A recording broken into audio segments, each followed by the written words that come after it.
Hi, this is Brandon with an introduction to Substance Painter for beginners.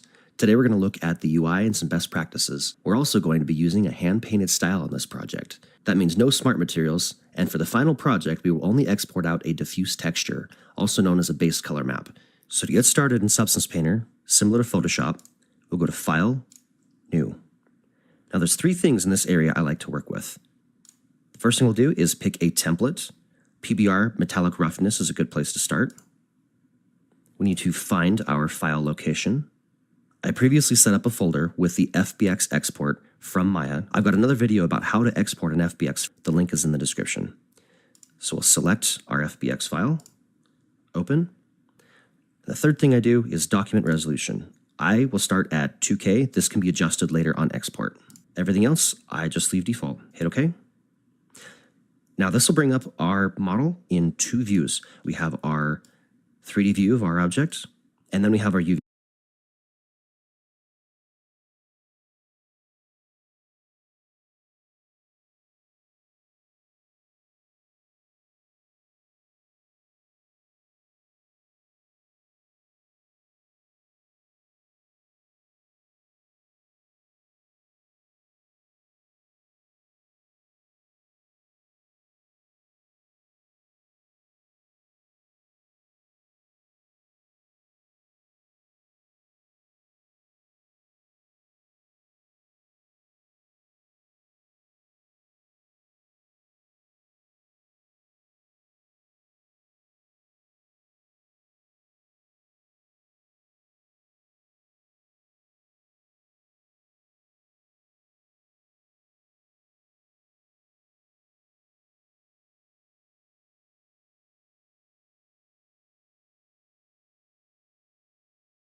UV layout.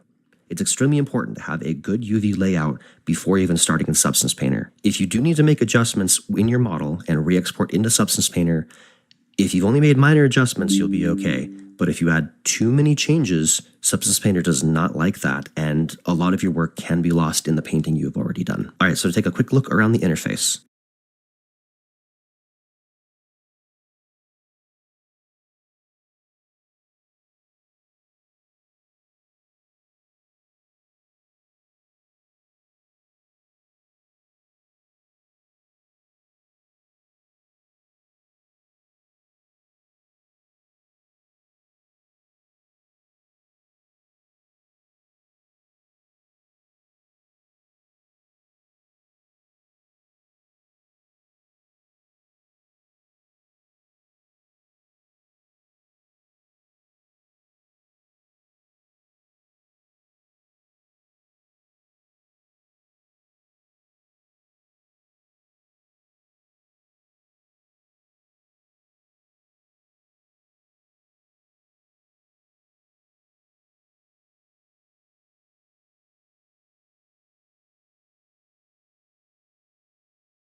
The Assets panel starts up here on the left. I like it down in the bottom. Just drag it and dock it down here. And you can dock any panel you like. You can move them around as you like. And for a hand-painted project like this one, I will just skip right to the brush panel. Over here on the left, we have the texture set list. This is showing M_dagger as my main shader.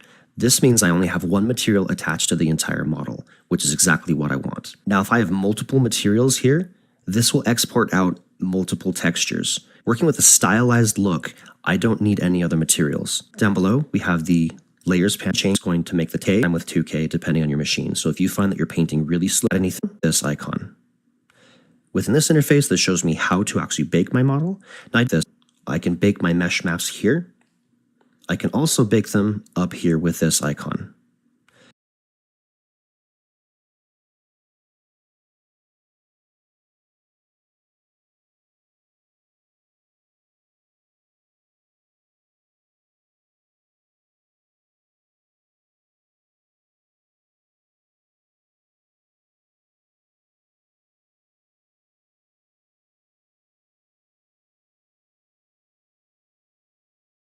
Within this interface, this shows me how to actually bake my model. Now, I don't necessarily need to bake my model for what I'm doing. I'm doing a hand-painted style. And the reason you would want to bake your mesh maps is if you're using any kind of a smart material, or if you're projecting anything onto it with a generator, if you want to like procedurally generate some dirt or things like that. To go over this quickly, I would change the output size to 4K. I would rather bake the maps in a higher resolution and not need it later. That way it's already baked and it's good to go. If I had a high poly model that I wanted to bake down to a low poly model, I would go ahead and add that here. However, I'm just going to bake the model onto itself. So I'm going to use low poly mesh as the high poly mesh. On the cage itself, we can change the distances here. I would either leave this where it's at or maybe upscale it to 0.03. I would not go much further than that. It really kind of messes up your bake if you do. Going down below, I can change the anti-aliasing. This will increase the time it takes to render, but it will also give a sharper render. Match, either always or by mesh name. If you're doing a high to low bake, match it will just in order bake. That's we will things. These maps have been baked out. Now the other thing I like to do is I like to add this display settings tab over here. This can be found under Windows, Views,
display settings, and then I just dock it right over here. The biggest reason I like the display settings tab over here, if I scroll way down to almost the very bottom, I can show the mesh wireframe with this toggle box. This can be very, very helpful because without it, I can't actually see where the geometry is. If I have anything where I want something to follow any of these edge loops or get a better view of my geometry, I will toggle this on and off. We'll leave this off for now. Go back to the Layers tab. I also like to do something with the tab setting to texture. This can take a few minutes, so this might be a time to get up, use the bathroom, grab a coffee. All right, once the textures have been baked, Return to painting mode. Now you can see in the texture set settings, these maps have been baked out. Now the other thing I like to do is I like to add this display settings tab over here. This can be found under Windows, Views, Display Settings, and then I just dock it right over here. The biggest reason I like the display settings tab over here, if I scroll way down to almost the very bottom, I can show the mesh wireframe with this toggle box. This can be very, very helpful because without it, I can't actually see where the geometry is. If I have anything where I want something to follow any of these edge loops or get a better view of my geometry, I will toggle this on and off. We'll leave this off for now. Go back to the Layers tab. I also like to go and change my camera view to orthographic. That gives me a little bit better perspective on what I'm looking at. Also, while turning my model with Alt and left click, I can also use Shift to snap to these different orthographic views. This comes in very, very handy.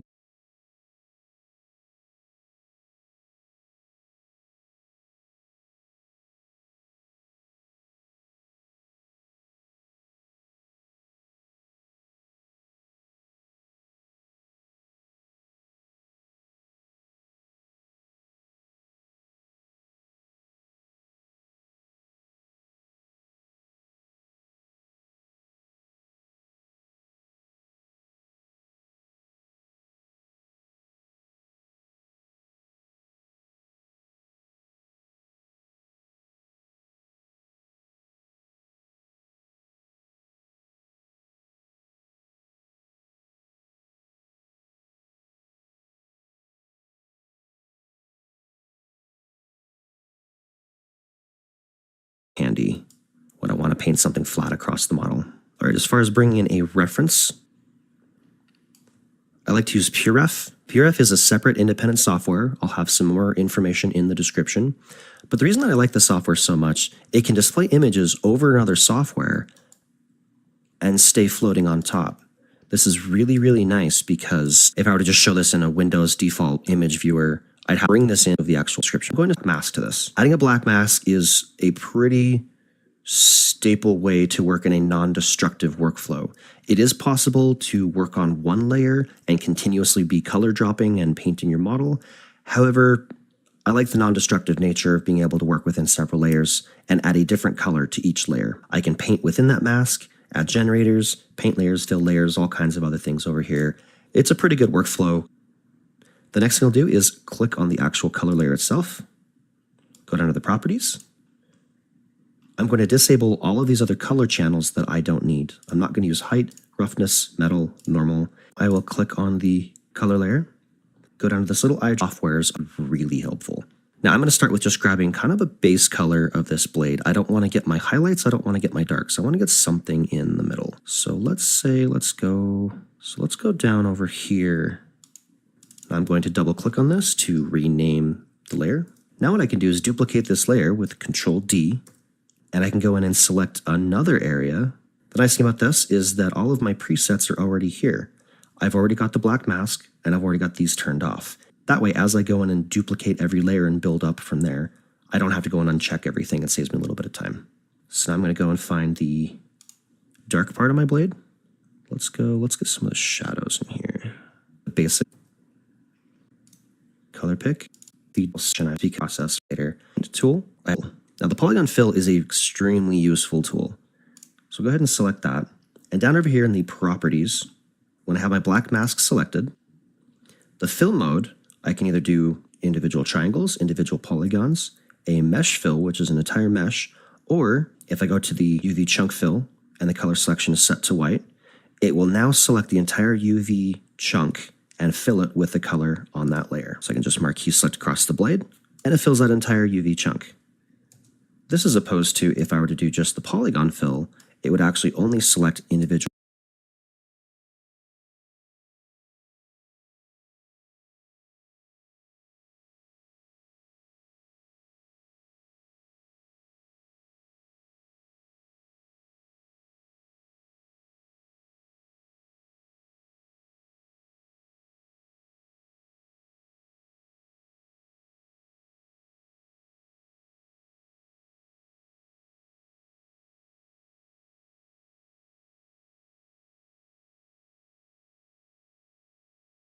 individual polygons at a time, which is